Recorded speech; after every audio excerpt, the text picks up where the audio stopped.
దేవుని పరిశుద్ధ గణనామానికి మహిమ కలుగును గాక. Praise the lord. హల్లెలూయా.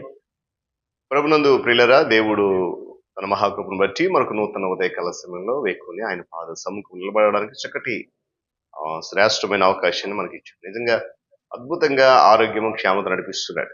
అందుని బట్టి ఆయన విలువైన శ్రేష్టమైన నామంలో కృతజ్ఞత వందనాలు చెల్లిస్తున్నాను. క్రీస్తునందు ప్రియులైన దైవజనులు, స్నేహితులు, విశ్వాసులు, సహోదరులు, ఈ కార్యక్రమాన్ని వీక్షిస్తున్న ఆత్మీయులందరికీ రక్షకుడైన యేసయ్య ఉన్నతమైన నామంలో ఉదయకాలపు శుభములు మరియు వందనాలు తెలియజేస్తాను. మీరంతా బాగున్నారు కదా? చాలా సంతోషం.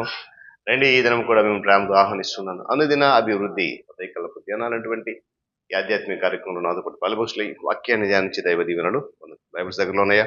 కరెక్ట్ చూడండి. లేని పక్షం చదివే మాట జాగ్రత్తగా విని గ్రహించి వాక్య దినంలో పాలుభోషుల కండి నేటి దిన ధ్యాన వాక్యంగా సామెతల గ్రంథము 1వ అధ్యాయము 7వ వచనంలో ఉన్నటువంటి మొదటి భాగాన్ని చదువుతా ఉన్నాను. యెహోవా యందు భయభక్తులు కలిగి ఉండుట తెలివికి మూలము. దేవుడి మాటను మన కొరకు దీవించును గాక. ప్రార్థన చేద్దాం వాక్య ధ్యాన నిమిత్తం. మహోన్నతుడు మీకు వందనాలు. సర్వశక్తిమంతుడు, సర్వాధికారి, సమస్త సృష్టికి కారణభూతుడు నీకు వందనాలు. ఉదయకాలపు వేళ మరొకసారి నీ పాదసం నిలబడ్డాం. అద్భుతమైనటువంటి నీ కాపుదల సన్నిధి మాతో ఉంచి నడిపిస్తూ బలపరుస్తున్నందుకు స్తోత్రాలు.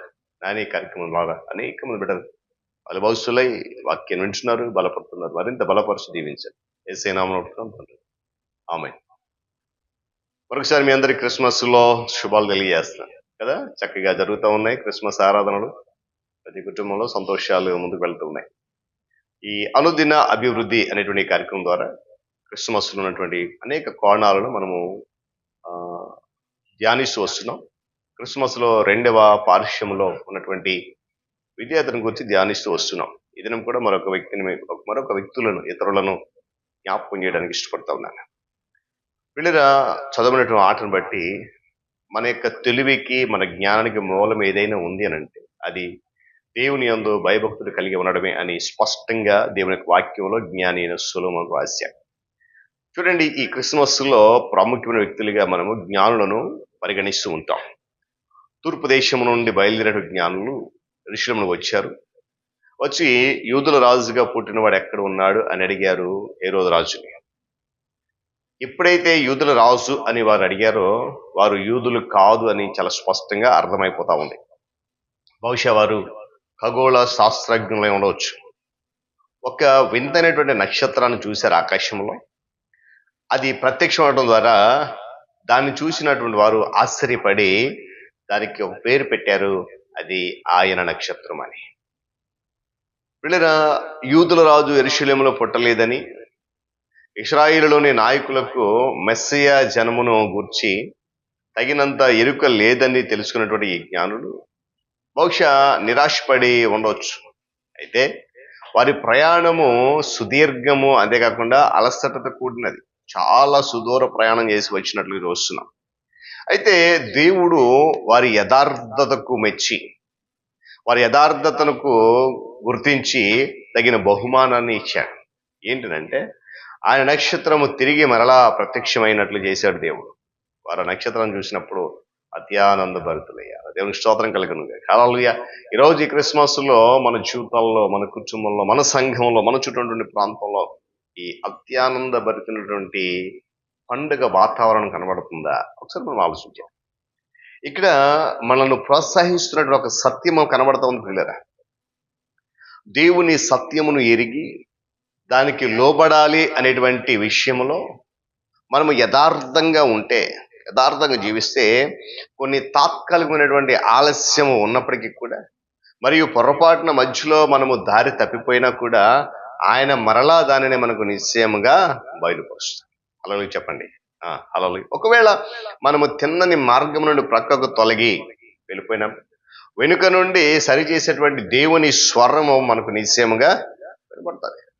వెనక నువ్వు తప్పిపోతున్నావు, జాగ్రత్త, నువ్వు వెళ్ళే మార్గం మంచిది కాదు, ఇది కరెక్ట్ కాదు, ఇది సరైన త్రోవ, దీనిలో వెళ్ళేది. వెనక నుండి ఒక స్వరం అనేది మనం బలపరుస్తుంది. దేవుని స్వరం, అది మనుషుల స్వరం కాదు. గమనించి యెషయా గ్రంథంలో 30వ అధ్యాయం 21 మాటలు ఉంటాయి. ఇలా జ్ఞానులు ఆ ప్రభువారిని, శిశువుగా ఉన్నటువంటి ప్రభువారిని చూసిన తర్వాత మరలా తిరిగి తమ దేశంలో వెళ్ళవలసి వచ్చినప్పుడు కూడా వారు మరింత జ్ఞానంతో నిండుకోవడానికి దేవుడు సహాయం చేశాడు. స్వప్నమందు దేవుని చేత బోధించబడ్డారు.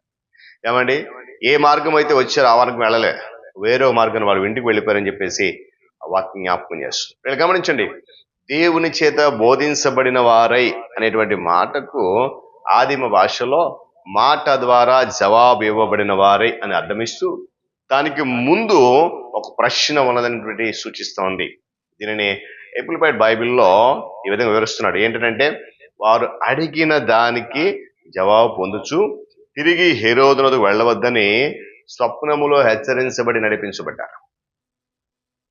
వారు ఇంగిత జ్ఞానం మీద ఆధారపడి యెరూషలేము రావడం ద్వారా ఒకసారి పొరపాటు చేశారు. తమ సొంత జ్ఞానాన్ని అనుసరించి రావడం ద్వారా దారి తప్పారు. ఇప్పుడు వారు స్థిరమైనటువంటి దైవిక నడిపింపులో బయలుదేరారు. స్థిరమైనటువంటి దేవుని ప్రత్యక్షత ద్వారా లేక స్వప్నము ద్వారా దేవుని జ్యోత చేత మాటలు విని పొందుకోవడానికి ఇష్టపడ్డారు. ఈరోజు మన ప్రియులారా ఒకసారి పొరపాటున మార్గం తప్పిపోతున్నా, పొరపాటున మన సొంత జ్ఞానం ఉపయోగించిన దేవుని స్వరం మనల్ని గద్దిస్తుంది, హెచ్చరిస్తుంది. మరొకసారి ఒక అవకాశాన్ని మనకు కలుగజేస్తుంది. ఆ విషయం గమనించాలి. ఎందుకంటే మనము పొరపాట్లు చేయడానికి దేవుడు అనుమతిస్తాడు, కానీ దాని ద్వారా మనకు ఒక పాఠాన్ని నేర్పించడానికి ఆయన ఇష్టపడతాడు. దాని కొరకే వాటిని అనుమతిస్తాడు మన జీవితంలో. ఈ క్రిస్మస్ అది మనం నేర్చుకోవాలి. జ్ఞానులు యెరూషలేమును తప్పించుకోవడానికి వేరే మార్గం కూడా తిరిగి వెళ్ళవలసి వచ్చింది. వారు బహుశా దక్షిణ దిశగా హెబ్రోన్ వరకు వెళ్ళి సముద్రపు ఒడ్డున ఉన్నటువంటి కరకు మార్గము గుండా గాజాకు ప్రయాణించి అక్కడ నుండి ఉత్తర దిక్కుకు వేరొక మార్గాన్ని పయనించి ఉండవచ్చు.